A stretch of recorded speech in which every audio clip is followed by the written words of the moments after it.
En este tiempo vamos a estar viendo el inicio de un pueblo para Dios. El sermón que vamos a estar viendo el día de hoy lo he denominado el origen de un pueblo para Dios. Y una de las cosas que vamos a ver durante este tiempo es el propósito de Génesis. Y el propósito de Génesis en este tiempo en el que fue escrito por Moisés. Moisés escribió el Pentateuco en un momento puntual, y el momento puntual en el que se escribió fue antes de entrar a la tierra prometida, durante la experiencia de las vueltas en el desierto, durante todas las cosas que habían sucedido con el pueblo de Dios. Moisés escribe este Pentateuco, en donde está el recordatorio a un pueblo de por qué existe.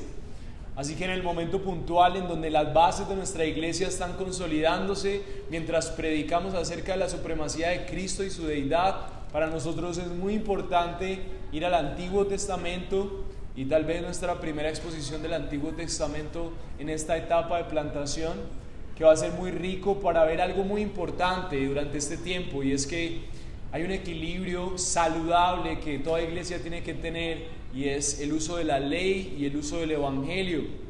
Si el uso del evangelio es solamente impartir gracia, entonces nos vamos hacia el libertinaje. Pero cuando hablamos de la ley, entendemos la necesidad del evangelio. Entonces, cuando se pone clara la ley, cuando se pone clara lo que Dios espera, entonces el pueblo de Dios necesita un Salvador, y el evangelio tiene mucho más riqueza. Así que por esa razón es necesario el Antiguo Testamento, porque el Antiguo Testamento, a pesar de que en primer plano está hablando de la ley, realmente lo que la ley está apuntando siempre desde Génesis es a Cristo. Todos fueron salvados por fe, así como Hebreos nos lo recuerda. Todos desde el Antiguo Testamento fueron salvados por la promesa, y la promesa era Cristo.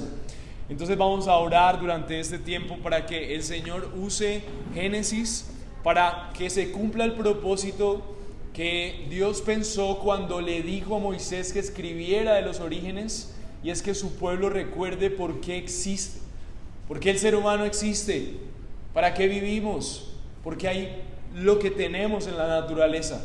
Y ese mismo mensaje es relevante para ti y para mí hoy, porque estamos en una lucha de significado todo el tiempo. Oremos al Señor, porque es un desafío conectarnos con una audiencia de hace más de 7,000 años. Vamos a orar y a rogarle al Señor que nos guíe.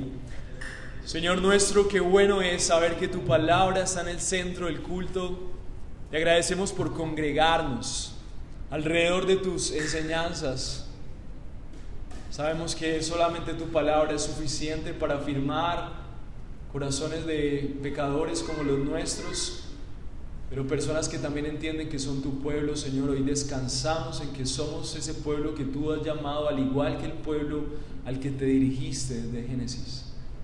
Y descansando en esta verdad de que tú eres nuestro Dios y que nosotros somos tu pueblo, te rendimos nuestras mentes y corazones para que seas tú, Señor nuestro, dándonos el privilegio de recibir el mensaje que predicaste a través de Moisés en esos tiempos donde tu pueblo necesitaba recordar su porqué, su propósito, su intención, en donde tú los estabas llevando. Que hoy nosotros podamos recordar el porqué de nuestras vidas, nuestra intención, y que podamos crecer en esa convicción, y que esa convicción defina quiénes somos y qué decisiones tomamos para tu gloria. Señor, ayúdanos a ser un pueblo que sirve a su Rey para tu gloria. Amén. Hermanos, vamos a estar viendo la primera parte de Génesis, así que en este tiempo espero que ustedes puedan tener un acercamiento a la palabra de Dios y que leamos juntos. Va a ser porciones largas, porque parte de las ideas generales que se están expresando aquí tienen más que ver con principios generales que se abarcan en grandes ideas.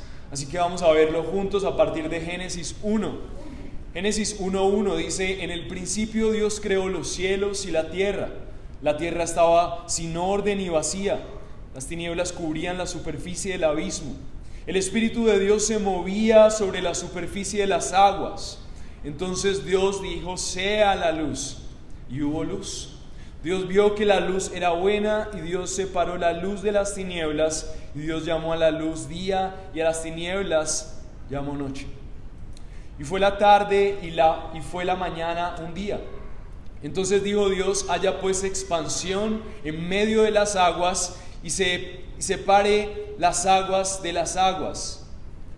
Y Dios, versículo 7, Dios hizo la expansión y separó las aguas que estaban debajo de la expansión de las aguas que estaban sobre la expansión. Así fue. Y Dios llamó a la expansión cielos, y fue la tarde y fue la mañana, el segundo día. Versículo 9, entonces dijo Dios: júntense en un lugar las aguas que están debajo de los cielos, y que aparezca lo seco. Y así fue. Dios llamó a lo seco tierra, y al conjunto de las aguas llamó mares. Y Dios vio que era bueno.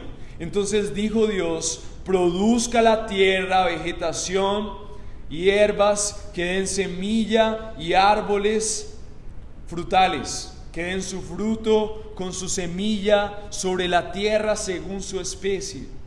Y así fue. Y produjo la tierra vegetación y hierbas que dan semilla según su especie, y árboles que dan fruto con su semilla según su especie. Y Dios vio que era bueno. Versículo 13, y fue la tarde y fue la mañana, el tercer día. Entonces dijo Dios: haya lumbreras en la expansión de los cielos para separar el día de la noche, y sean para señales y para estaciones y para días y para años, y sean por luminarias en la expansión de los cielos para alumbrar sobre la tierra. Y así fue. Dios hizo dos grandes lumbreras, la lumbrera mayor para su dominio del día y la lumbrera menor para el dominio de la noche. Hizo también las estrellas. Dios las puso en la expansión de los cielos para alumbrar sobre la tierra y para dominar el día y la noche, y para separar la luz de las tinieblas. Y Dios vio que era bueno. Y fue la tarde y fue la mañana, el cuarto día. Entonces dijo Dios: llénense las aguas de multitudes de seres vivientes, y vuelen las aves sobre la tierra en la abierta expansión de los cielos. Versículo 21. Y Dios creó los grandes monstruos marinos y todo ser viviente que se mueve, de los cuales según su especie están llenas las aguas, y toda ave según su especie. Y Dios vio que era bueno.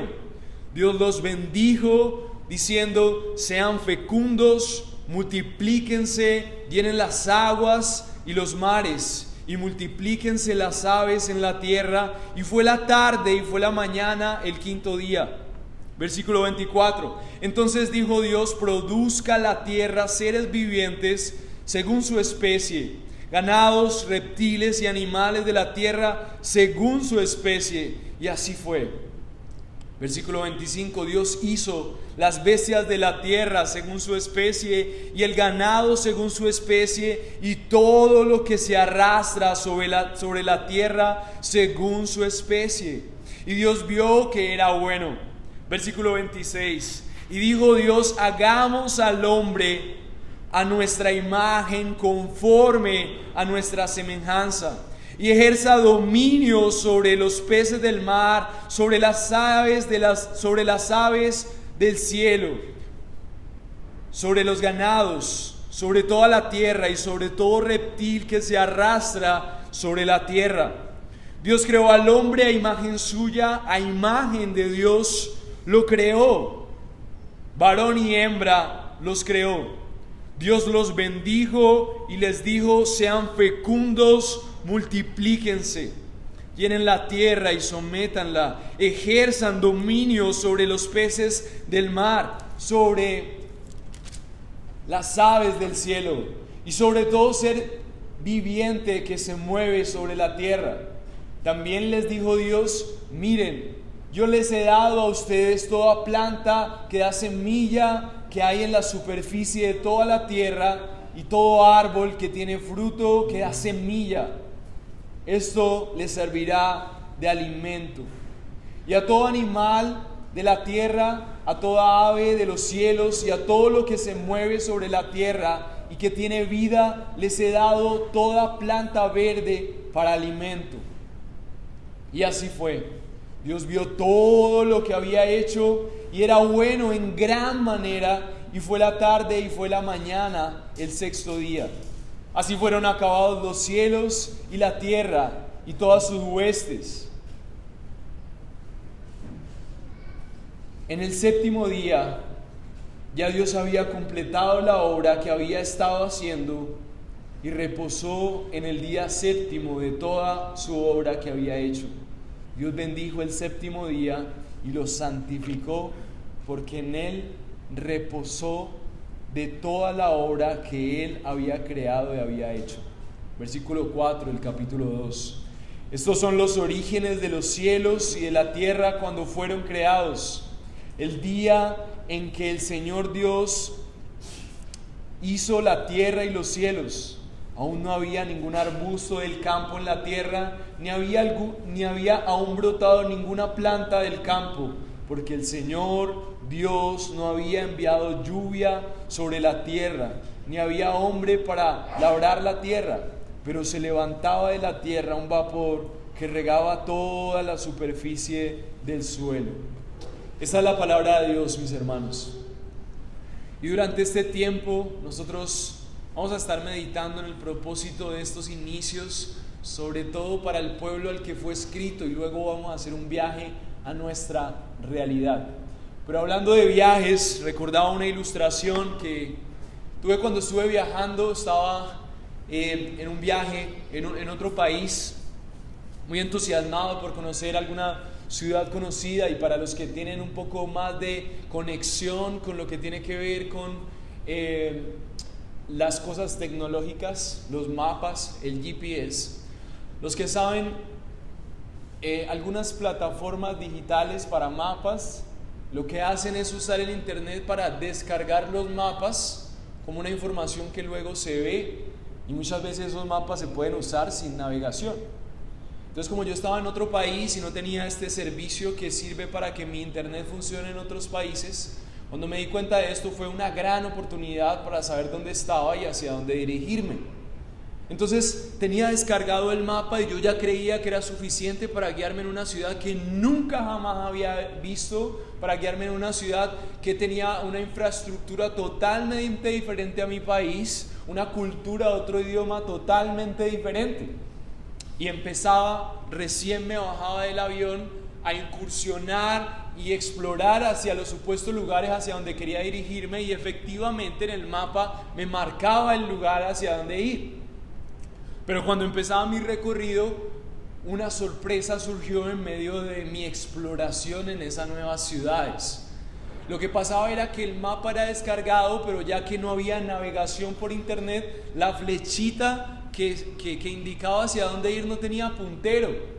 Entonces lo único que yo veía en mi mapa era un punto azul que solamente se movía cuando yo me movía, por la ubicación que tenía el celular.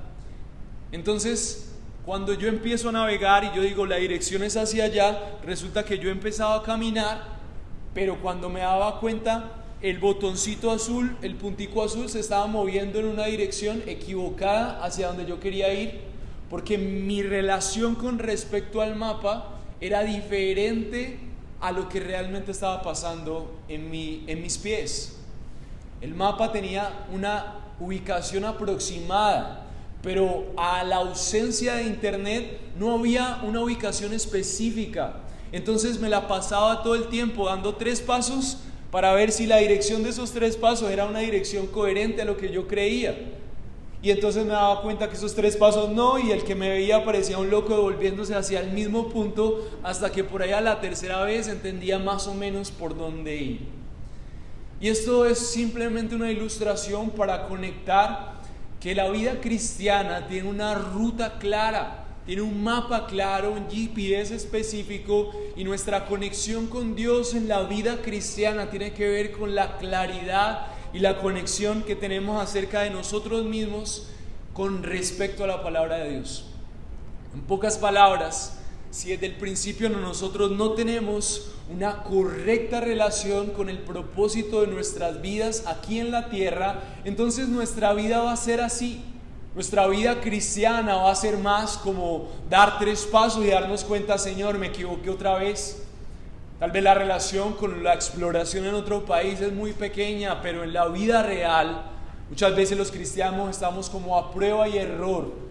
Y está bien que la palabra de Dios no es tan específica en aspectos como, por ejemplo, con quién me voy a casar, o a qué casa debo mudarme, o qué trabajo escoger. No vamos a tener respuestas específicas con respecto a eso, pero sí hay unos principios generales que deberían regir nuestras elecciones.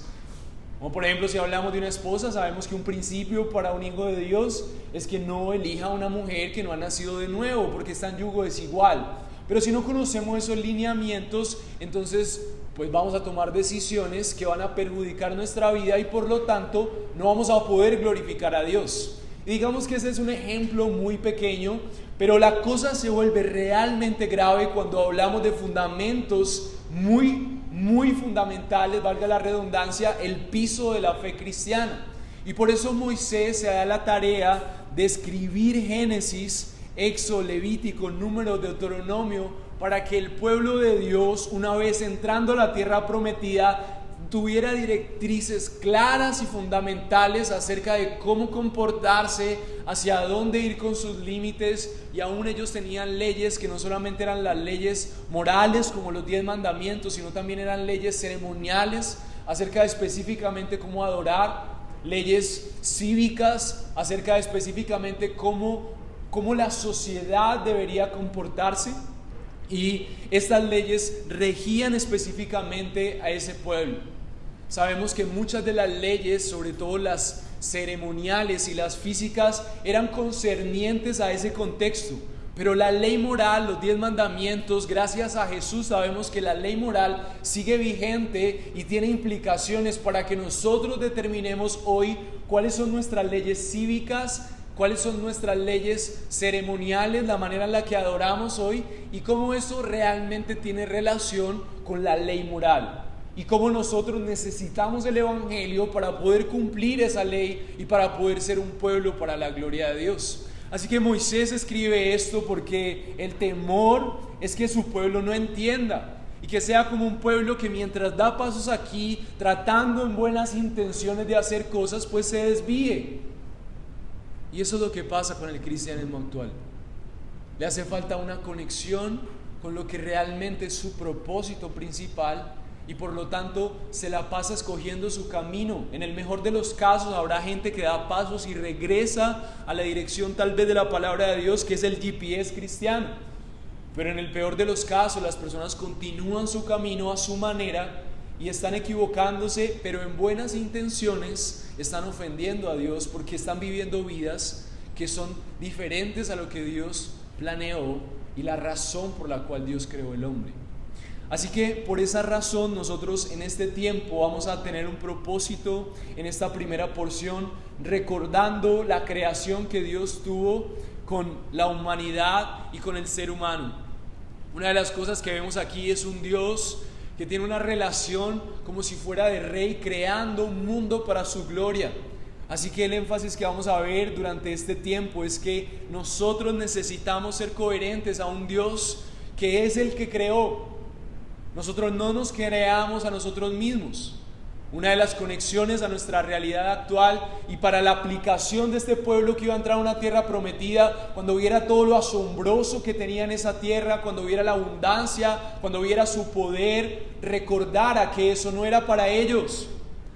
Entonces rápidamente podríamos empezar a considerar que todo lo que tenemos hoy, todo lo que Dios nos ha dado, no es para nosotros, sino que desde el principio necesitamos recordar que el fundamento de nuestra fe es que Dios existe.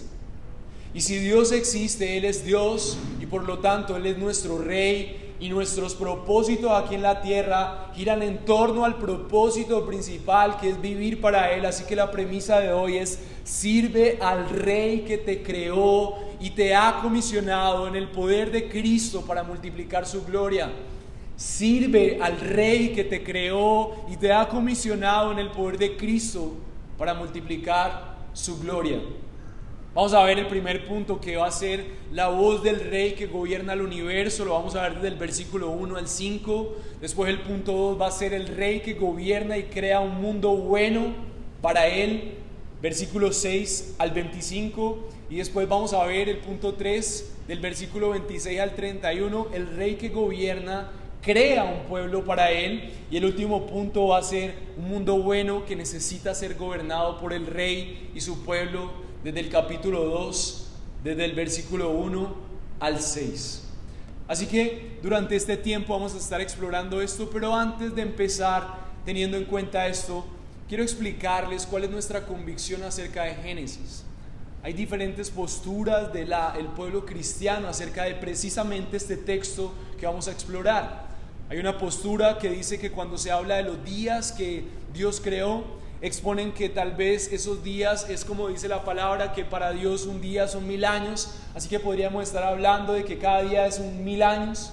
Así que esa postura, la cual dejo claridad que no es la nuestra, lo que podría decir es que la creación está a favor de la teoría de la evolución, que Dios puso los elementos, los dejó ahí, y que la teoría de la evolución entra a jugar un papel para que, como si fuera un día de 1000 años, hayan casi 7000 años de evolución con los elementos que Dios puso, ¿sí? Lo cual tiene en su contra eso, que no sería literal, no sería la obra de Dios, sino que sería como el factor de la naturaleza que creó las cosas. Y esto sobre todo es el punto de vista de las personas que tienen una inclinación hacia lo científico y que están buscando una razón lógica para el mundo que conocemos. Otra posición que es una posición que también está en el entorno cristiano, es que los días están en orden cronológico y cada uno representa un periodo de tiempo y no una duración específica. Es parecida a la otra teoría. Pero nuestra convicción en la interpretación y la hermenéutica de las Escrituras es que nosotros creemos en un Dios sobrenatural y que la interpretación de el orden literario que está teniendo esta figura que tiene Génesis, la figura literaria de Génesis, no es una figura que alude a ejemplos de posibles ilustraciones, como haciendo alusión de que un día puede ser 1000 años. No, la narrativa de Génesis, precisamente el orden literario de Génesis, es una narrativa que se está contando como una historia de hechos factuales. Así que nosotros estamos convencidos de que hemos confiado en un Dios que con su voz puede crear en un día el universo, pero decidió crearlo en 7 días para establecer un orden que va a regir a toda la creación. Por eso tenemos una semana de 7 días. Dios estableció un orden creando las cosas como las creó, y nuestra interpretación de Génesis es literal. Creemos que Dios, así como fueron 7 días, también fueron 7 días de 24 horas y una semana como la que conocemos hoy, y que Dios creó las cosas literalmente como Él las describe a través de Moisés en esta porción. Entendiendo esto, quiero citar a uno de los teólogos más conocidos por ser un excelente y prominente científico y al mismo tiempo ser un destacado teólogo, y él es John Knox. John Knox dice así: soy un científico que cree que la Escritura es la palabra de Dios. Es decir, lo que quiere decir John Knox es que él tiene la misma posición que nosotros. Él cree que la Escritura, como la que vemos, es la palabra de Dios, y no necesitamos ayudarle para que las cosas puedan ser creíbles. Pero él dice que no se avergüenza de extraer implicaciones científicas. Él dice: no me avergüenzo de extraer implicaciones científicas de la Biblia cuando se ajusta. No obstante, decir que la Escritura tiene implicaciones científicas no significa que sea un tratado científico del cual podemos deducir las leyes de Newton, por ejemplo, las ecuaciones de Einstein o la estructura química de la sal común. Un comentario de Génesis de Juan Calvino expone algo similar, diciendo: aquí no se trata de nada sino de la forma visible del mundo. Quien quiera aprender de astronomía y otras recónditas áreas deberá ir a otra parte. El Espíritu Santo no tenía la intención de enseñar astronomía o aspectos científicos de la ciencia al poner la institución destinada a ser común para las simples y poco educadas personas que podrían estar dentro de la multitud que escuchara este mensaje durante generación y generación. Juan Calvino dice que el Espíritu Santo decide cumplir el objetivo de transmitir el mensaje que Dios desea transmitir a través de un lenguaje de manera infantil, sencillo, que todas personas puedan comprender. Lo que dice John Knox y respalda a Juan Calvino y que vemos en las Escrituras es que el propósito de la Biblia en Génesis no es detallar exactamente cómo fue ese proceso de creación. Lo que él está tratando de escribir son los hechos que importan a su pueblo, y es que Dios creó con su voz lo que existe. Y eso es lo único en lo que nosotros debemos cuestionar y preguntarnos cómo entender. Nosotros no nos interesa más acerca de eso. Y cerrando el paréntesis y sintonizándonos con este propósito, entonces la palabra de Dios va a ser útil para nosotros. En pocas palabras, lo que quiero decir es que el ser humano debe alinearse con los propósitos que la misma palabra de Dios tiene para la audiencia original. Nunca se pensó que hubiera un texto científico para que el pueblo de Dios se volviera científico a través de la Biblia. No. Para eso Dios dejó gracia común y permitió que los pueblos descubrieran su propia ciencia. La palabra de Dios es un libro que trata acerca de Dios y acerca de su pueblo y la relación entre ellos dos, no más. De ahí extraemos principios, así como dice John Knox, podemos extraer principios científicos, podemos extraer principios sociales, podemos extraer principios de biología, por ejemplo. Pero no está diseñado para que sea un libro técnico de esas ciencias, pero sí va a ser específico con respecto a su propósito para revelar a Dios y para revelar cómo debe dirigirse el pueblo de Dios. Así que vamos a ver en ese orden de ideas cuál es el propósito de que Moisés haya escrito para un pueblo antes de entrar a la tierra prometida, cómo fueron sus inicios, cómo Dios creó, cuál es el propósito. Moisés escribió esto porque estaba tratando de preparar a Israel para un fiel servicio a Dios y la conquista y el establecimiento de la tierra prometida. Recordemos que Moisés está ministrando y sirviendo a un pueblo que había traicionado al Señor. Un pueblo que se había olvidado de que habían sido creados para su gloria, y una y otra vez ese pueblo estaba tratando de construir un reino para sí mismos. El mismo problema que hoy tenemos. Pero recordar que somos creados nos ayuda a luchar interiormente con nuestras batallas sociales.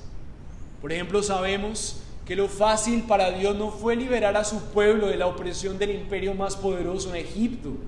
Lo más difícil fue sacar a Egipto del corazón de los que eran el pueblo de Dios. Lo difícil no fue liberar al pueblo de Egipto, lo difícil fue que Egipto saliera del pueblo. Y eso es lo mismo que sigue sucediendo hoy.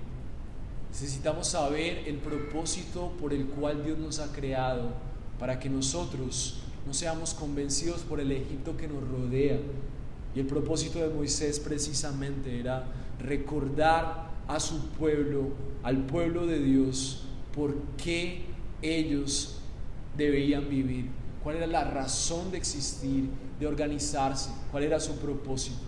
Así que nuestro propósito de hoy, al igual que el propósito de Moisés, es recordarnos que nuestra existencia es servir al Rey que nos ha creado y nos ha comisionado ahora en esta etapa en el poder de Cristo para multiplicar su gloria junto a todo lo creado.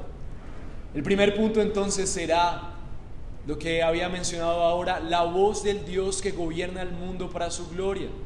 En el versículo 1 hasta el versículo 3 lo que vemos una expresión, dice la palabra del Señor: en el principio Dios creó los cielos y la tierra. Esa es la introducción de la Biblia. Entonces lo que quiere decir desde el principio Moisés, su propósito fiel, consistente con el pueblo, es que siempre recordaran como su primera opción: Dios creó. Y eso es una de las expresiones que se repite en todo este texto: Dios creó. Y creemos que es algo sencillo, esa narrativa se nos ha naturalizado, pero cuando nosotros entendemos que en estos momentos el aire que respiramos, la luz que entra, el cuerpo que tenemos, todo lo que nos rodea es producto de que Dios en su voluntad creó, todo cambia. Porque si Dios creó, Él conoce el propósito. Si Dios creó, entonces Él es mayor que todo lo creado. Si Dios creó, entonces Él es digno de mi servicio y mi adoración. Más implicaciones que veremos más adelante. Capítulo 1, versículo 2 dice: la tierra estaba sin orden y vacía. Una de las áreas hacia donde no debemos ir es antes, porque Dios en su palabra ha revelado hasta aquí. No sabemos qué pasó antes. Unas personas dicen en una de las teorías que la creación quedó como un estado de stand-by porque pausó el Señor para expulsar a Satanás del cielo, y que producto de esa expulsión en la tierra quedó desordenada y vacía. Pero simplemente es una teoría que podría ser cierta, pero no lo sabemos.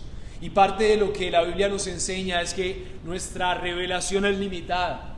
Y nosotros nos concierne saber lo que la palabra de Dios nos dice, no cuestionar ¿y qué pasó antes? ¿Y por qué había algo? ¿Y por qué los seres humanos todavía no? Los seres humanos son creados y es necesario que los seres humanos se enfoquen en lo que se les ha sido revelado. Las cosas ocultas le pertenecen al Señor y lo que nos es revelado nos pertenece a nosotros. Así que la premisa por la cual Moisés escribe que la tierra estaba sin orden y vacía es porque Moisés lo que quiere dejar claro es que no había ninguna esperanza. Desde el principio, el inicio necesita del actuar sobrenatural y ordenado de Dios para que la simple vida pueda existir. Así que un pueblo que escucha esto, un pueblo que sabe que es su Dios el que da orden a las cosas, es un pueblo que desde el principio sabe que es creado, está agradecido porque aún todo lo que tiene, siquiera lo más sencillo como respirar, proviene de un Dios que hizo posible que el orden de la vida y la vida vacía que existía en la tierra que se describe aquí sea posible por su obra, por su gracia. Las tinieblas cubrían la tierra, la superficie del abismo, describiendo como una oscuridad, como un espacio sin describir. Era algo confuso, pero había algo especial. Moisés estaba tratando de narrar, y esa narrativa es particular porque resulta que una de las cosas con las que estaban luchando las personas de la época es que debido a las convicciones de tus orígenes tú actúas. Entonces, una de las cosas que se descubre en estas épocas es que tú actúas no de acuerdo a tu intelecto. Algunas conclusiones es somos racionales, otra conclusión es somos emocionales, pero una de las conclusiones importantes de la antropología hoy es que nosotros actuamos de acuerdo a nuestra cosmovisión. Y nuestra cosmovisión está definida en tres preguntas. Todo ser humano necesita 3 preguntas para poder proyectarse con seguridad en su vida, en su presente y su futuro. ¿De dónde vengo? ¿Quién soy? ¿Y para dónde voy? Todos los seres humanos han dado esas respuestas para poder proyectarse en la vida. Algunos definen de dónde vengo simplemente de mi origen en mi barrio, en mi familia. Pero los que van más allá, tal vez solamente de la evolución. Entonces todo lo que viene ahí en adelante, como tiene que ver solamente con la ciencia, entonces todas mis proyecciones en el futuro tendrán que ver con mi origen, con la ciencia. Entonces, ¿por qué es tan importante para Moisés tener un origen para el pueblo de Dios? Porque si bien en ese momento la ciencia no había evolucionado de esa manera, el pueblo de Dios estaba en un contexto en donde habían otros reyes que entendían que las personas encontraban la justificación de los mandamientos que esos reyes daban, ya sea para gobernar, para tomar decisiones de acuerdo a su historia. Entonces cada reino poderoso producía una narrativa. Y el pueblo de Dios estaba envuelto en narrativas muy fuertes de orígenes. El pueblo babilonio tenía una narrativa de origen. El pueblo egipcio tenía una narrativa de origen. Y había narrativas muy históricas que, por ejemplo, en Numa Elish, una de las narrativas históricas más conocidas, es una narrativa que dice que la creación del mundo fue una batalla de dioses y producto del choque de esos dioses y la energía que produjeron, entonces fue creada la existencia, la vida.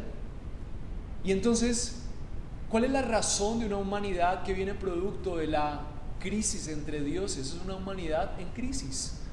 Es una humanidad que fue producto del azar, es una humanidad que no tiene un propósito específico, es una humanidad que depende de la casualidad. Y eso quita totalmente el propósito de la existencia. Pero lo que quiere Moisés al recordarle al pueblo de Dios, al igual que necesitas recordar tú, es que no saliste de aquí a la tierra, no viniste a existencia porque simplemente tus papás se conocieron de manera fortuita, sino que viniste a existencia al igual que vino a existencia Adán, en quien fueron creadas todas las razas. En Adán fueron creados todos los hombres. En Él vinimos a existencia porque hubo un Dios que planeó un propósito para su gloria. Y tal vez tu crisis no sea una narrativa histórica mística de la creación. Tal vez nuestras crisis son la ciencia y el sentido que da una sociedad que dice: la vida es solo una, disfrútala. ¿De dónde viene una expresión de la vida es solo una, disfrútala? De una vida que no tiene sentido, y el único sentido es el placer. Estábamos en una discusión en la Universidad de ICES y el profesor de antropología entró con todo su ímpetu a destruir nuestra proclamación del Evangelio mientras hacíamos una discusión acerca del propósito, y la pregunta que estaba en el centro de la sala era: si tuvieras solamente 24 horas para vivir, ¿qué harías? Y la respuesta del profesor ateo antropológico decía: yo tendría sexo durante todas esas 24 horas porque el propósito de mi vida es el placer. Y yo no podía creer que una persona tan inteligible, una persona tan capaz, un doctor de la universidad, dijera que el sentido de vida era ese. Y es porque lo absurdo de la vida se vuelve práctico cuando nuestro fundamento no es creíble. Si nosotros estamos seguros de que Dios nos creó para su gloria, entonces el trabajo no nos va a decir cuál es el orden de nuestros días. Trabajamos para sostener a nuestras familias porque estamos convencidos de que Dios dijo que trabajáramos para su gloria. Pero el propósito de nuestros trabajos no es tener dinero para tener un mejor carro, felicidad y estatus. ¿Por qué? Porque Dios no diseñó ese propósito para ti. Entonces se derrumban las narrativas filosóficas actuales cuando mi fundamento real está en la verdad del propósito que Dios ha dejado para el humano. El ser humano, tú mismo fuiste creado por Dios, así como lo dice la palabra de Dios. Había desorden y Dios creó. Así que en este primer punto, en donde la voz de Dios es la que gobierna un mundo para su gloria, derrumba nuestras convicciones iniciales y sabemos: si Dios creó, entonces por lo tanto Él está al control de todo lo que existe, incluyéndote. Él está al control de todo lo que existe, incluyendo tus planes. Así que la primera escena que quiere poner aquí Moisés es precisamente apuntar a cualquier idea que su pueblo, tal vez, imagínense lo deslumbrado que estaba el pueblo de Dios en Egipto. Era la ciudad tecnológica, la ciudad de fortaleza, la ciudad de los 1000 dioses, de la filosofía, del panteísmo, en donde los ríos eran dioses, en donde los gatos también, en donde habían filosofías de conexión con la vida. ¿Y qué tenía de malo eso? Solamente tenía algo de malo, y era que no era coherente con la verdad. La verdad es que solamente hay un sentido de la vida, y es que Dios existe. Y si Él existe, nuestro único Dios es Él, no los gatos, no los ríos. El sentido de vida no nos lo da la tecnología. El sentido de vida, aunque seas un jornalero o un barrendero, puedes vivir para la gloria de Dios si estás haciéndolo recordando que eres creado, y lo que estás trabajando lo estás haciendo en sintonía con un Dios que te creó. Mi amigo, esto no es un mensaje ajeno a ti. Si tú no recuerdas que fuiste creado, lo que te va a decir que es tu propósito es que alguien te ame, porque esta sociedad te ha vendido que el significado de la vida es el amor de alguien. No fuiste creado para que tu propósito sea que alguien te ame. Fuiste creado para ser amado por Dios, y ese amor defina tu vida sin importar si estás solo, soltero, con 1000 hijos o divorciado. El fundamento define la proyección de la vida, y por eso las iglesias hoy van a un lugar y se olvidan de servir realmente con fidelidad a Dios, porque realmente no creen que fueron creados para Dios. Creemos en Dios, en sus mensajes, pero lo que realmente creemos es que fuimos creados para ser felices financieramente, para ser felices siendo amados, para ser exitosos en nuestra profesión. Mis hermanos, no sé si me hago entender con el punto. Es muy importante que evaluemos nuestros fundamentos. Segundo punto, el rey que gobierna crea un mundo bueno para él. El primer plano es que Moisés recuerda que Dios estaba estableciendo un cimiento en el cual su pueblo va a poder comprender que ha sido creado para él. Hasta aquí el ser humano no aparece. Y entonces Dios crea en la siguiente porción, desde el verso 3 al 25, Dios está creando primero en el día 1 la luz, en el día 2 los cielos, las luminarias, 5 peces y aves, y así en orden tierra y vegetación, animales y humanos.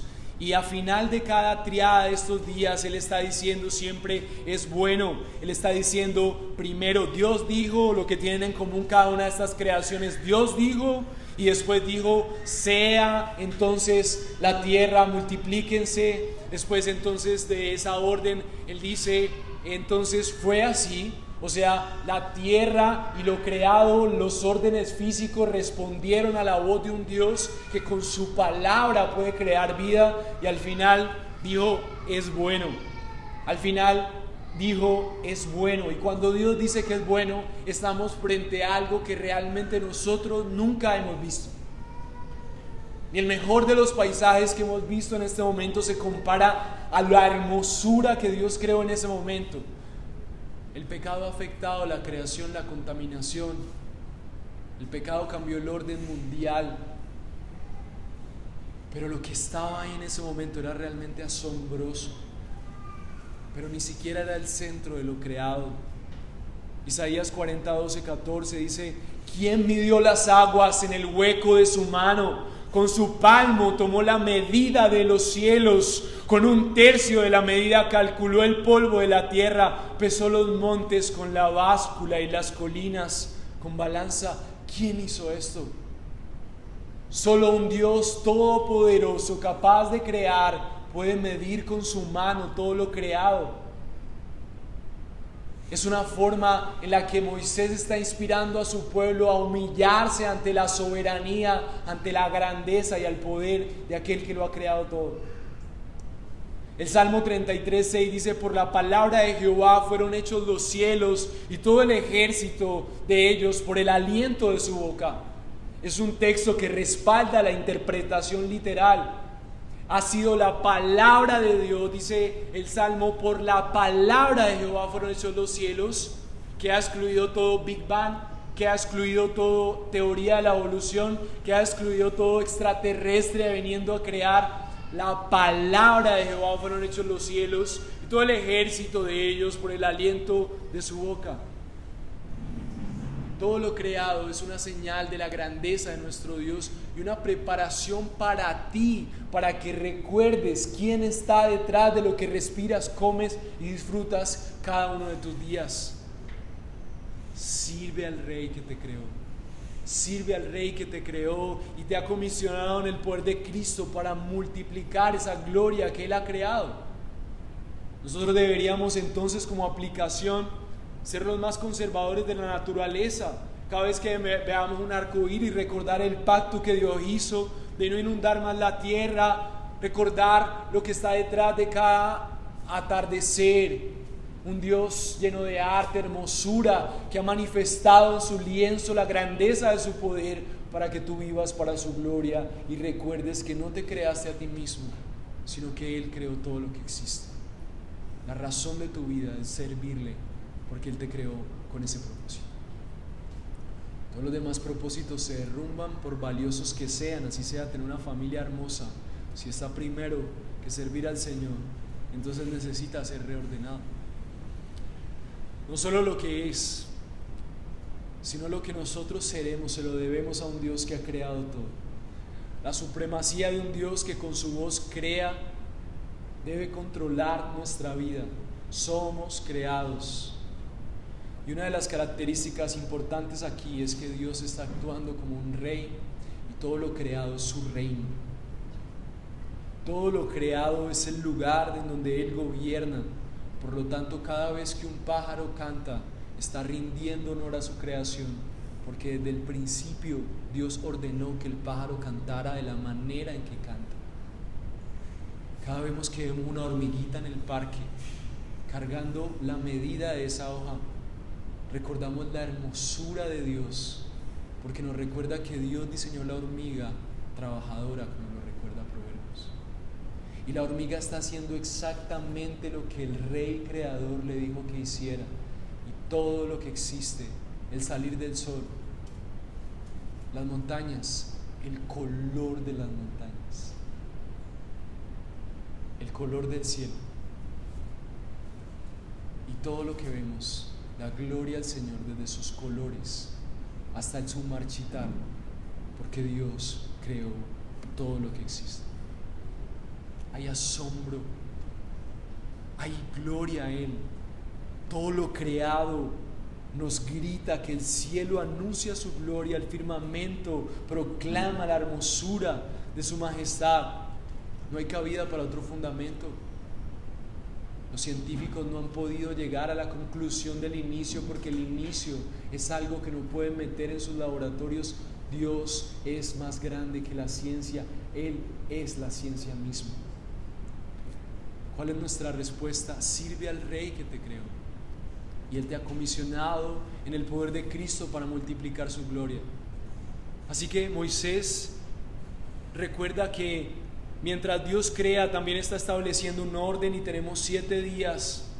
Más adelante vemos que en el séptimo día Dios estimó ese día como un día de descanso para recordar, y por eso nos reunimos el domingo, para recordar que somos creados. Por eso no nos dejamos de congregar. Cada domingo recordamos que Dios creó, y que una semana iniciada va a ser una semana que nos recuerda que dependemos de Él. No estamos seguros si amaneceremos mañana, pero si amanecemos será porque el Dios que creó dio orden a nuestros cuerpos y límite a nuestros días, y diseñó que hubiera un día más por su orden, por su gobierno. Tercer punto, el Rey que gobierna crea un pueblo para Él. En los versículos 26 al 31 vemos que la cúspide de la narrativa que hace Moisés va en ascenso. Primero hace el orden establecido como un lienzo, y empieza a poner personajes: la luna que gobierna la noche, el sol que gobierna el día, los animales que habitan el océano, los seres vivientes que habitan en la tierra. Pero a medida que va ascendiendo en estos seres que gobiernan cada parte, en la cúspide de su creación, se encuentra este ser incomparable sobre la faz de la existencia. Versículo 26 dice: y dijo Dios con su voz: hagamos al hombre a nuestra imagen, conforme a nuestra semejanza.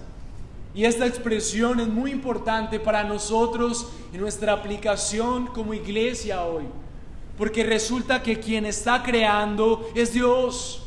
El único Rey sobre todo lo que existe está creando. Y ese Rey, como un atributo, tiene una Trinidad, y por eso la palabra dice hagamos. Teorías que quieren desvirtuar lo que significa la verdad de toda la palabra de Dios. Dice que aquí habían otros dioses y hablan de panteísmo, pero lo que sabemos que se atribuye aquí Moisés es del principio la convicción de la Trinidad. Estaba el Padre, el Hijo y el Espíritu Santo. Jesús estaba presente ahí en la creación. Eso no existió en la encarnación, y Dios dice hagamos a nuestra imagen. Y lo que se está refiriendo cuando dice a nuestra imagen es una persona que puede reflejar la gloria de Dios en una medida. No es Dios, pero es como un espejo que puede reflejar la gloria. Y es aquí en donde encontramos que el Rey que gobierna el mundo crea un pueblo para Él. ¿Y cómo Dios crea un pueblo para Él? ¿Cómo es esto de que Dios crea un pueblo para su gloria? La gloria, en la definición de algunos teólogos, es el resplandor de su naturaleza. Entonces el ser humano está creado con todas sus capacidades, no para ser un gran profesional. No eres creado para ser un gran de lo que sea que te proyectes. Estás creado con tus características específicas para ser la creación perfecta, para reflejar la grandeza de Dios.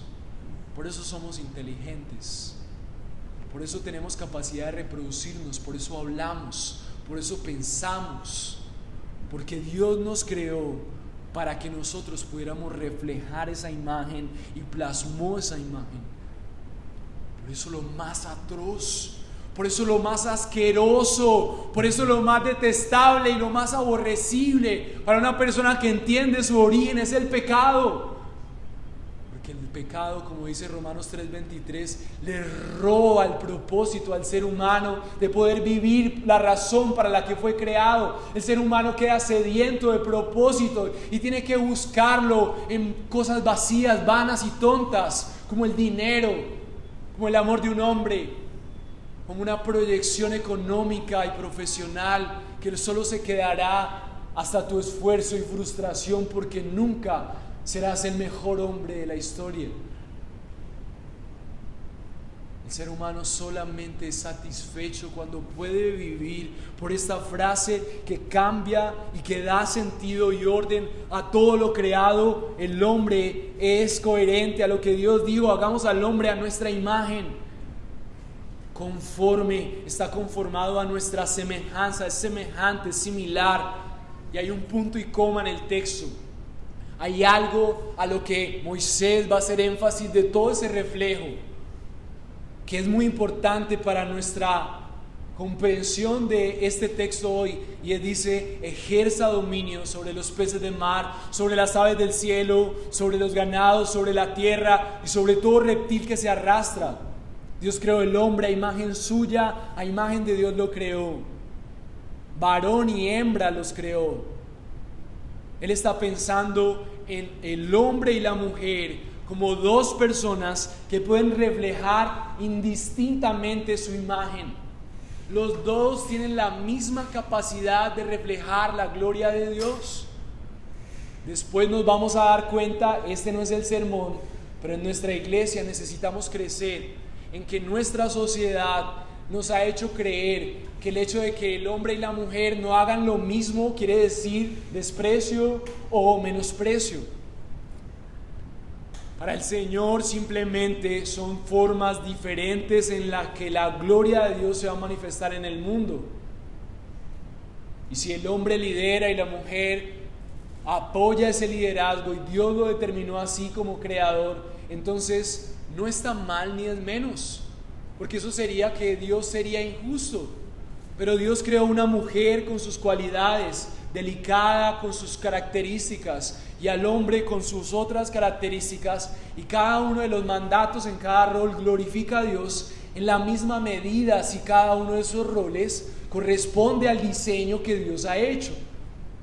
Pero nuestra sociedad dice: no, es injusto, el hombre y la mujer tienen que hacer lo mismo porque si no es desprecio y es machismo.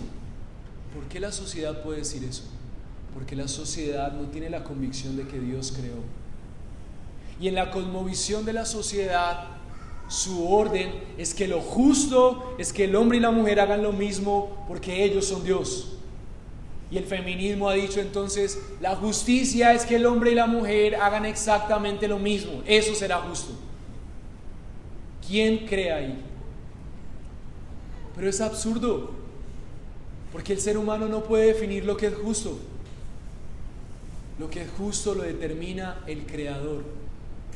Si el Señor dice que es bueno que cada uno tenga roles y eso es bueno, entonces está bien, guardando las proporciones del machismo y de la denigración real que hay en la mujer en un mundo caído.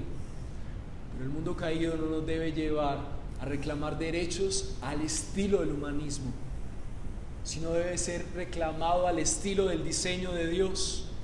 Y esto solamente es un ejemplo de cómo Dios espera que nosotros, la palabra clave aquí, versículo 28, en el versículo 26 hay un mandato, un orden. Los teólogos dicen que esta es el mandato cultural, es decir, la persona que va a construir cómo se ve el mundo va a ser resultado de responder a este mandato: ejerza dominio Versículo 28 dice: sean fecundos, multiplíquense, llenen la tierra, sométanla, ejerzan dominio. 2 veces la palabra dominio. ¿Pero es cualquier dominio? ¿Será el dominio machista del cual se quejan las feministas? ¿El dominio de hombres que someten por violencia a sus esposas y las golpean? Mis hermanos, ese no es el dominio del que habla la Escritura. Ni tampoco es el dominio de las feministas que menosprecian a los hombres por ser hombres. Lo que estamos hablando aquí es de un dominio a la imagen de Dios. Lo que Dios hace al crear es desplegar su poder como creador, pero también como rey.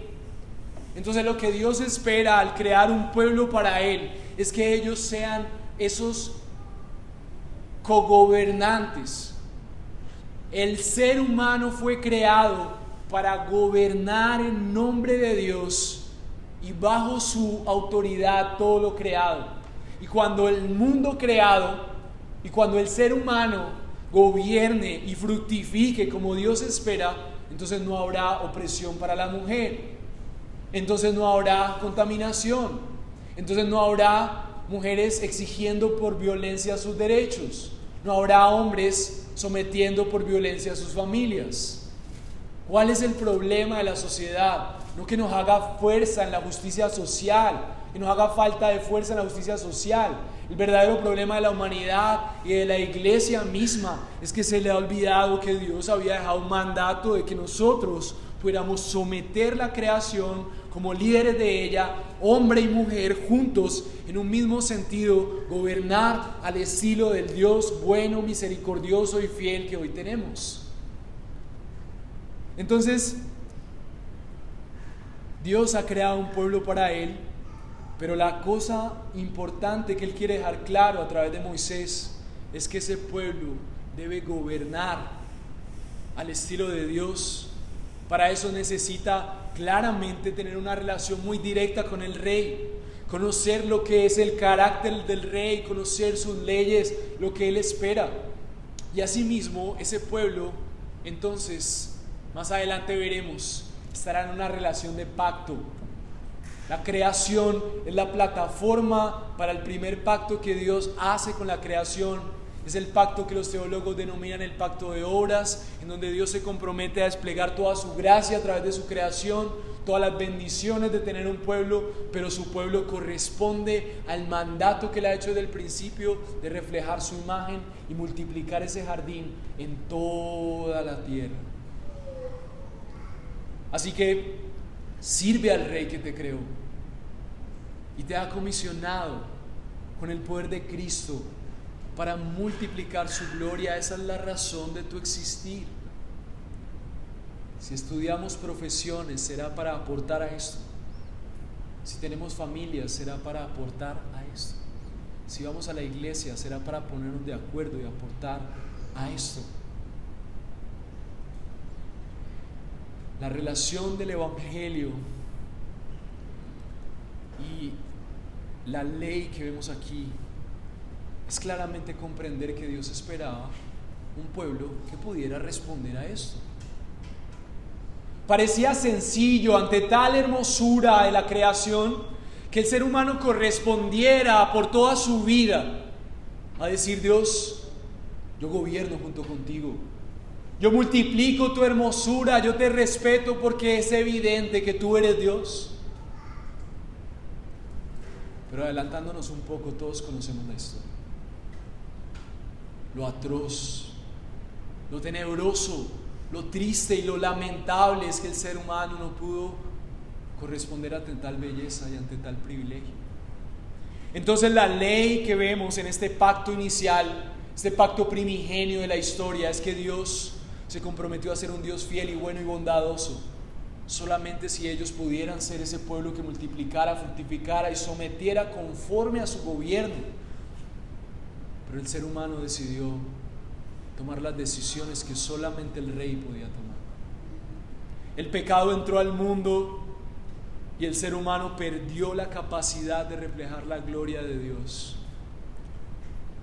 Pero el mandato de fructificar y multiplicar no fue frustrado por el acontecimiento del pecado. sino que fue aún engrandecido porque Dios había dado una promesa, o vendría, mejor en el orden cronológico, una promesa. Y vemos que después de la caída, en donde es evidente que el ser humano no va a poder representar y hacer eso, después de tu caída, donde es evidente que hoy tú no puedes ser ese pueblo que está representando a Dios, porque al igual que este pueblo, tú estás contaminado de los propósitos que te narran las instituciones. Porque la universidad nos ha dicho, y la sociedad, debes tener un título para ser alguien. Si no tienes carro, si no tienes esta posición, y la sociedad nos ha metido por los ojos a través de todo lo que comunica que nuestro sentido es todo menos glorificar a Dios. Nosotros necesitamos reconocer que hacemos parte de esa nefasta realidad en donde en lugar de ser ese pueblo que multiplica la belleza que Dios creó, la destruye. ¿Quién hace eso? En vez de proclamar la verdad, con nuestras vidas proclamamos la mentira con nuestra falta de fe. ¿Quién proclama mentira? En lugar de proteger la creación, nuestras costumbres la destruyen. ¿Quién destruye lo creado? En lugar de adorar a Dios con todo lo que somos, continuamente nuestras acciones las planeamos de continuo al mal. Desde nuestro corazón tenemos deseos perversos y engañosos. ¿Quién es perverso y engañoso? El ser humano, en lugar de multiplicar la belleza, en lugar de multiplicar la hermosura y gobernar la tierra, se convirtió en un aliado del destructor. Todas las personas que no hayan sido regeneradas, así tengan la mejor de las intenciones, al no cumplir el propósito que es el eje de toda la creación, son secuaces de Satanás. Y eso es una verdad muy dura, pero es lo que nos enseña la Escritura. Todo aquel que no es para la gloria de Dios es para su propia gloria, y el orgullo gobierna, el egoísmo es el principio de todo el mal. ¿Por qué suceden las guerras, Santiago? ¿Es acaso no viene de sus corazones, de sus pleitos, de sus envidias, de sus egoísmos? ¿Qué hace falta para que la destrucción reine? Que haya un rey que no sea Dios, y que tú seas el que tome las decisiones, que tus fundamentos no estén en ser creado.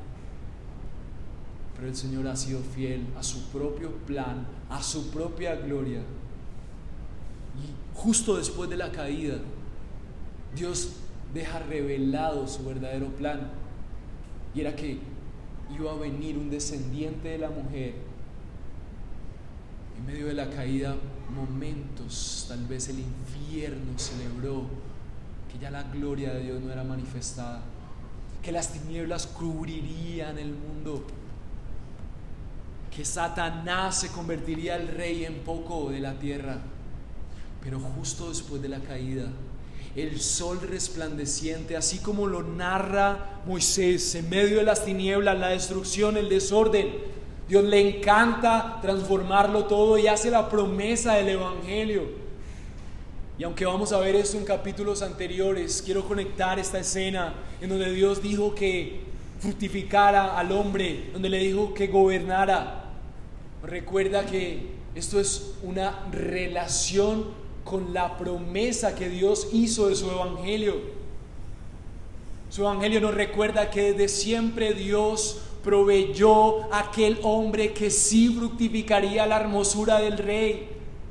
Que Dios prometió que iba un hombre que iba a representar a una humanidad que se había hecho rey absurdamente, que se volvió secuaz del enemigo, de aquel que había creado con amor, aquel que había creado el mundo como un escenario para una relación amorosa y duradera. Había sido traicionado por su propia creación para adorarse a sí mismo y a lo creado. Pero hay un resplandor, hay una promesa, y los profetas hablaban de esa promesa.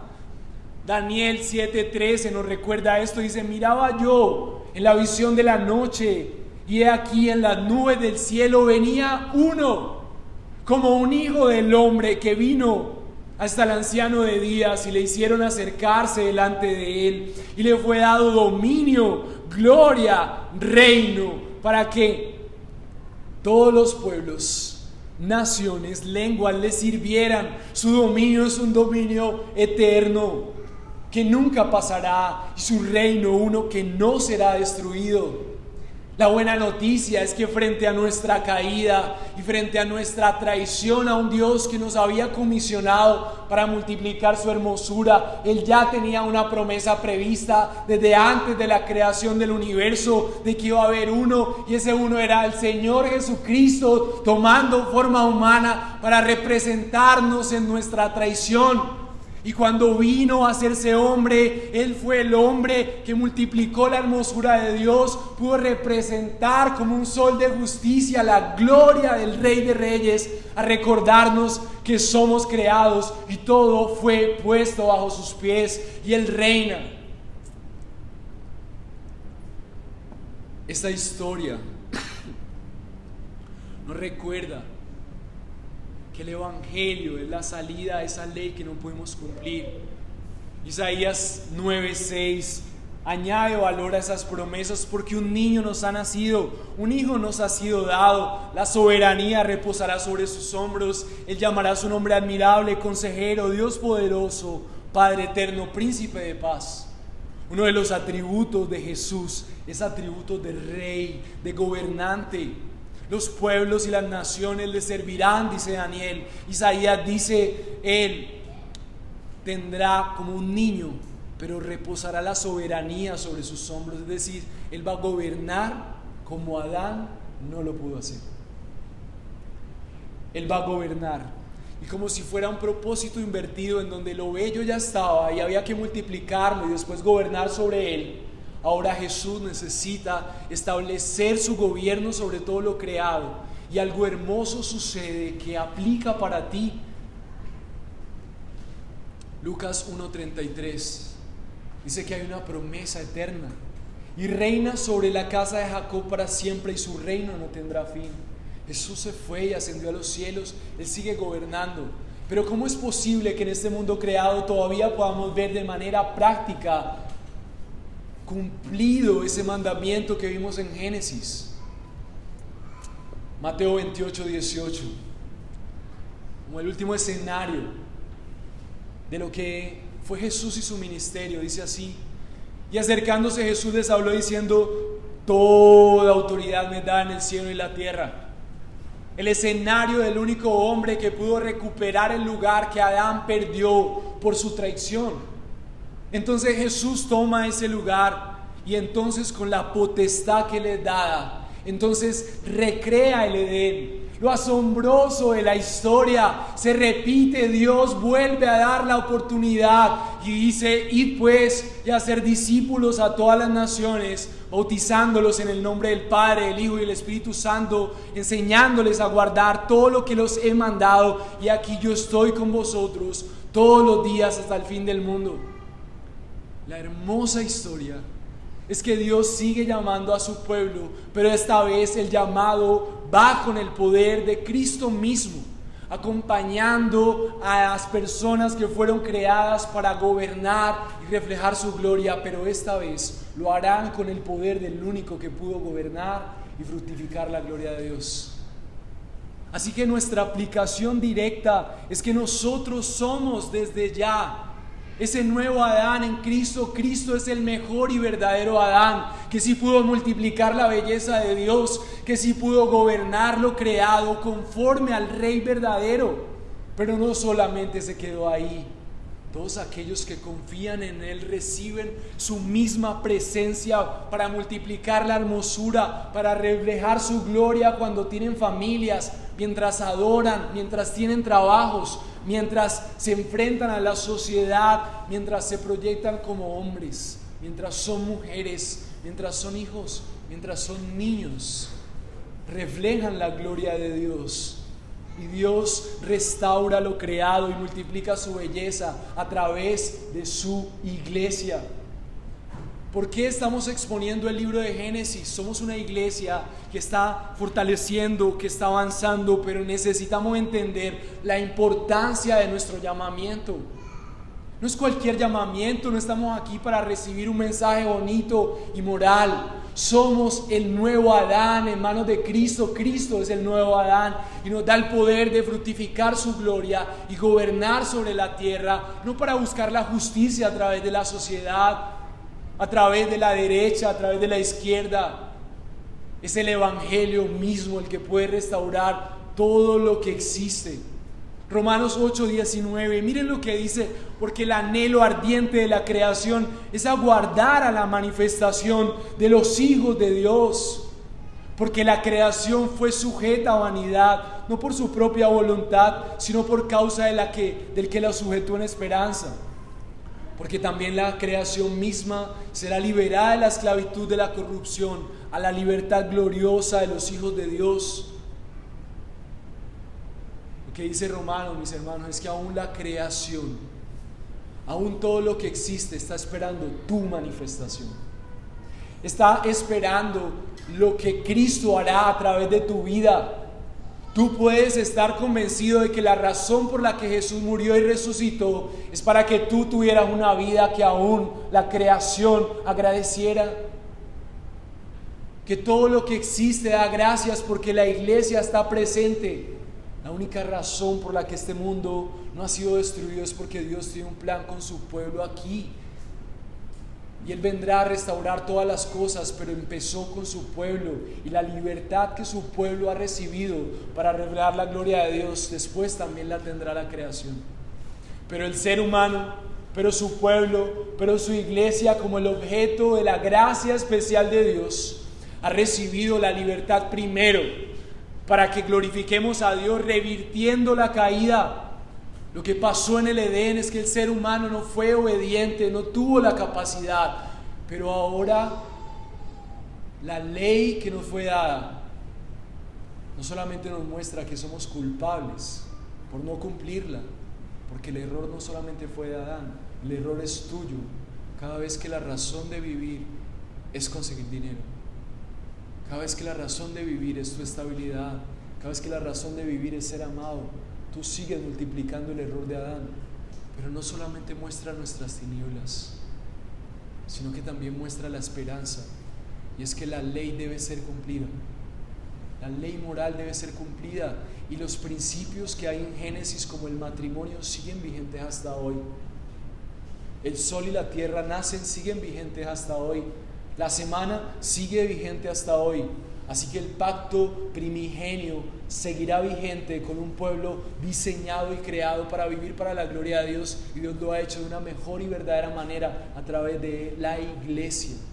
Los hijos que han nacido de nuevo con una capacidad totalmente dotada por aquel único hombre poderoso para multiplicar la gloria de Dios y para sojuzgar la tierra. Ahora el rey está en su trono y su pueblo gobierna juntamente con él, entendiendo que su propósito es únicamente vivir para su gloria, y todo lo que haga entonces debe apuntar a eso. La manera de fructificar y someter la tierra es a través de la misión que Cristo ha dejado a la iglesia de hacer discípulos,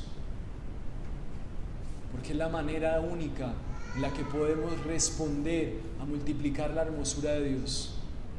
Los seres humanos no van a responder ante nuestras provisiones diciendo: no maltrates a los animales, da justicia a las mujeres. Todo esto de la justicia social es una buena iniciativa, pero no tendrá resultado, porque lo que realmente cambia el mundo son personas reemplazadas por Cristo, que pueden actuar como el único hombre que vive de acuerdo al verdadero propósito del mundo, que se derrumbe el feminismo, que se derrumbe el humanismo, que se derrumbe la ciencia como un Dios, y que la ciencia, que el conocimiento del hombre, que la filosofía, que el derecho, que la medicina aporten al enriquecimiento de un hombre que vive para la gloria de Dios. Entonces somos médicos para la gloria de Dios, para reflejar su gloria. Somos abogados para eso, somos programadores para eso. Y por eso Pedro 2:9 dice: mas vosotros sois linaje escogido, real sacerdocio, nación santa, pueblo adquirido por Dios, para anunciar las virtudes de aquel que nos llamó de las tinieblas a la luz admirable. ¿Por qué Pedro llama a la iglesia real sacerdocio y nación santa? Porque se está recreando por la obra de Cristo el mandato cultural, la doctrina del sacerdocio del creyente. Todo creyente gobierna juntamente con Cristo. Todo creyente se le ha comisionado multiplicar como un sacerdote la gloria de Dios. Se le ha comisionado el poder de transformar en nombre del Evangelio de Cristo un mundo caído. ¿Será que la iglesia es importante en este mundo? Es la institución más importante. Tú no has nacido de nuevo para ser mejor. Tú has nacido de nuevo para reflejar la gloria del que es mejor. Él es mejor, Él es el Rey, Él creó. El hombre es portador de la imagen de Dios, y como cúspide de su creación, Génesis está preparando un escenario para un pacto de Dios con el hombre comprometido a reflejar su gloria, que tiene como clímax: el único hombre que responde a ese pacto es Cristo. Y ahora, si ese Cristo habita en mí, yo no voy a ser parte de la destrucción de las personas que no conocen a Dios. Soy parte de la multiplicación de la hermosura de Dios y el gobierno que Dios hace a través de su iglesia para fructificar, multiplicar y gobernar todo lo creado. Yo te ruego, sirve al Rey que te creó. Él te ha comisionado en el poder de Cristo para multiplicar su gloria, y esa es la razón por la que existe, que ninguna otra cosa te robe tu verdadero propósito de existir. Y por último, el punto 4, para cerrar: un mundo bueno necesita ser gobernado por el Rey y su pueblo. Lo que vemos en el capítulo 2 es que Dios dice que fueron creados los cielos y la tierra y todas sus huestes, y el séptimo día Dios había completado la obra que había estado haciendo y reposó en el día de toda la obra que había hecho. Más adelante, las porciones que están aquí dicen que la tierra todavía no tenía arbustos. Dios creó un mundo con unas limitaciones, porque todavía no había hombres que lo cultivaran. Dios creó un mundo para ser cultivado, pero la aplicación para nosotros hoy es que nosotros estamos ante un mundo que necesita ser cultivado y restaurado. Y por eso tú estás en la tierra.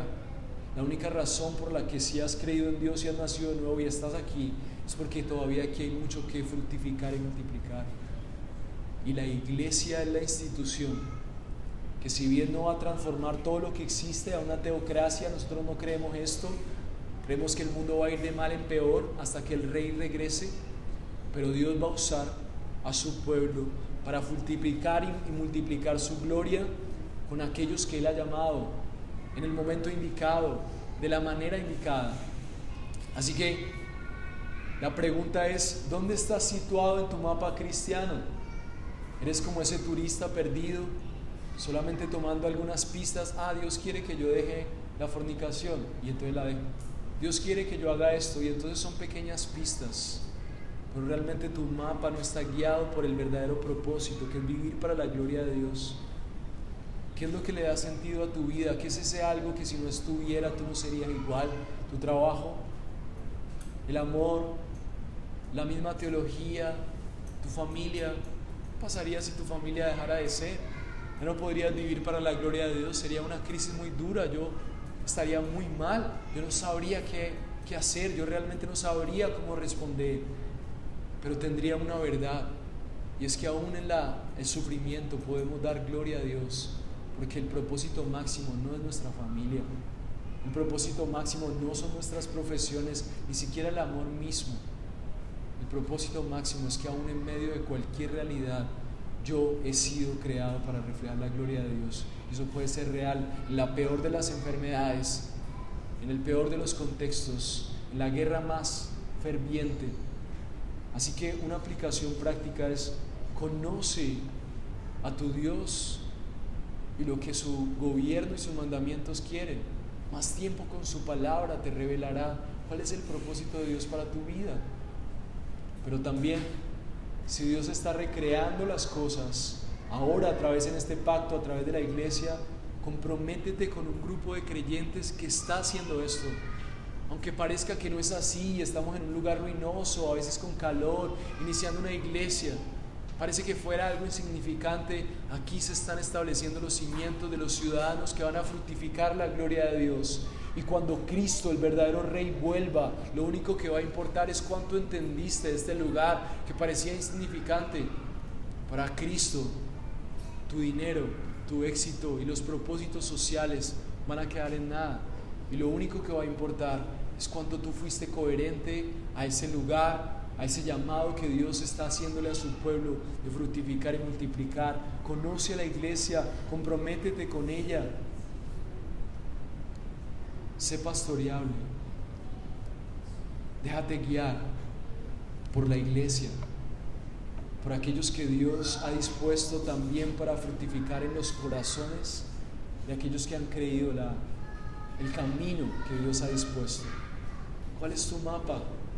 ¿Qué es lo que te motiva a levantarte cada mañana? Que sea el pueblo que ha sido creado para su gloria tu motivación principal. Sirve, por favor, sirve al Rey que te creó y te ha comisionado en el poder de Cristo para multiplicar su gloria. El poder de Cristo lo hace posible. Oremos.